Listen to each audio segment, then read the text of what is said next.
अभी सुन रहे हैं संध्या एंटरटेनमेंट।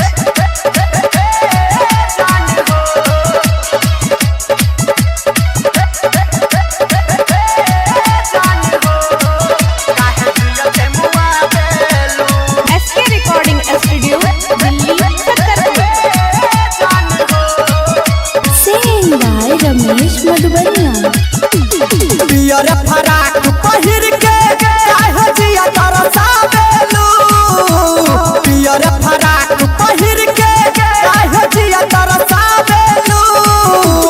ए जान हो काहे जिया ते मुआवेलू, ए जान हो काहे जिया ते मुआवेलू। डीजे चंदेश्वर पंडित प्रास चौक, डीजे चंदेश्वर पंडित प्रास चौक।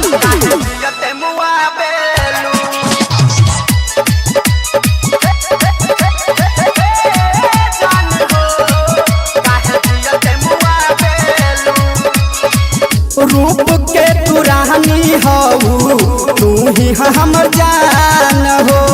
पहल तो के देखो ना तो निकली परान हो। रूप के तू रानी हऊ, तू ही हमर जान हो। पहल तो के देखो ना तो निकली परान हो। प्यार में काहे हमरा के इतना तरपावेलू, प्यार में काहे हमरा के इतना तरपावेलू। ए जान हो काहे जिया के मुआवेलू, ए जान हो काहे जिया के मुआवेलू।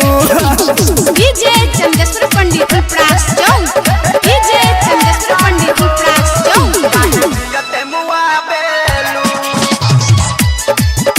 Presented by Sandhya Entertainment।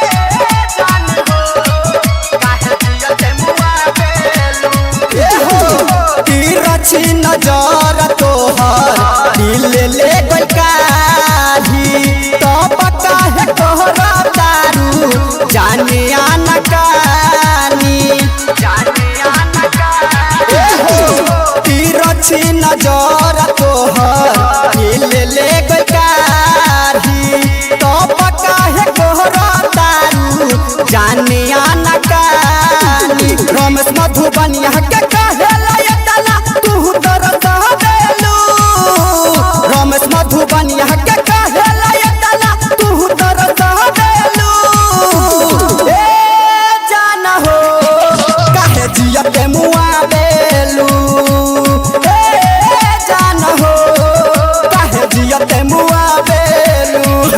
यदि आप चाहते हैं संध्या एंटरटेनमेंट के सभी ऑडियो वीडियो देखें तो चैनल को सब्सक्राइब जरूर करें और बेल आइकन को दबाना ना भूलें।